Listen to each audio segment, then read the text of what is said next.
پاکستان اور سعودی عرب کے درمیان اسٹریٹجک میوچل ڈیفنس ایگریمنٹ کا ذکر کرنا چاہوں گا۔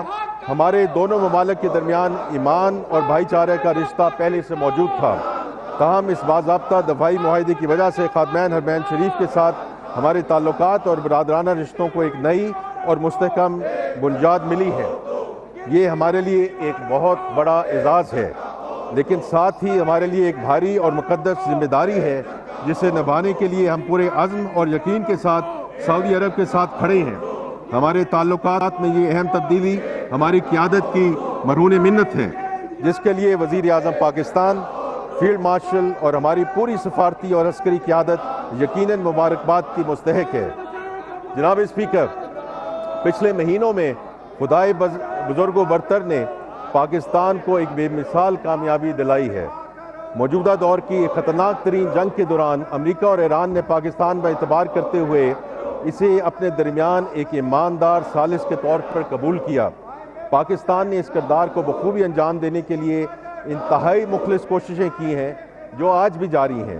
الحمدللہ ہم اسلام آباد پیس ٹاک کے ذریعے امریکہ اور ایران کو 47 سال کے بعد ایک میز پر لانے میں کامیاب ہوئے۔ پاکستان کی کوشش ہے کہ جلدی ایک معاہدے کے ذریعے خطے میں دیرپا امن کے قیام کو ممکن بنایا جا سکے اور آبنائے حرمت سے تیل کی سپلائی پہلی کی طرح بحال کی جا سکے۔ امریکی اور ایرانی صدور نے متعدد بار وزیر اعظم محمد شہباز شریف اور فیلڈ مارشل سعید عاصم منیر کے بطور ثالث اہم کردار کی تعریف کی ہے۔ یہ وہ فقید المثال کامیابی ہے جس سے قوموں کی برادری میں ہمارا احترام اور وقار بڑھا ہے اور ہماری کاوشوں کو ہر سطح اور فورم پر سراہا گیا ہے۔ جناب اسپیکر، پاکستان نے گزشتہ چند ماہ کے دوران خطے میں امن، استحکام اور کشیدگی میں کمی کے لیے جو فعال، متوازن اور ذمہ دارانہ سفارتی کردار ادا کیا ہے، اس میں ہمیں اپنے عظیم اور آزمودہ ہمسایہ ملک چین کی مکمل حمایت اور ہم آہنگی حاصل رہی ہے۔ دونوں ممالک کے درمیان علاقائی امن اور استحکام کے لیے مشترکہ اور مربوط امن کوششوں پر مکمل اتفاق رائے اور گہری ہم آہنگی موجود ہے۔ جناب اسپیکر، پاک چین تعلقات ہماری خارجہ پالیسی کا اہم ستون ہے۔ یہ دوستی ہمالیہ سے بلند، سمندر سے گہری اور شہد سے میٹھی ہے۔ چین پاکستان کا سب سے اہم تجارتی شراکت دار ہے۔ یہ تعلق ایک ایسی اسٹریٹجک شراکت داری کی شکل اختیار کر چکا ہے جو محض حکومتوں تک محدود نہیں بلکہ دو اقوام کے دلوں اور تقدیر سے جڑا ہوا رشتہ ہے۔ وزیر اعظم میاں محمد شہباز شریف کے حالیہ دورہ چین نے اس شراکت داری کو نئی اور ٹھوس جہتیں عطا کی ہیں۔ میں اب آئل پرائسز پہ بات کرنا چاہوں گا۔ جناب اسپیکر، امریکہ اور ایران جنگ کے اثرات پر ہم نے پہلے ذکر کیا ہے۔ اس جنگ کی وجہ سے پیٹرول اور ڈیزل کی بین الاقوامی منڈیوں میں قیمتوں میں کچھ ربع اضافہ ہوا۔ ہر گھر کے بجٹ پر نیا اور غیر متوقع دباؤ آیا۔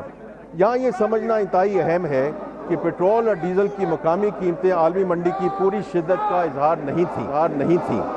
اگر حکومت اس جھٹکے کا پورا بوجھ عوام پر منتقل کر دیتی تو یہ قیمتیں اس سے کہیں زیادہ ہوتی۔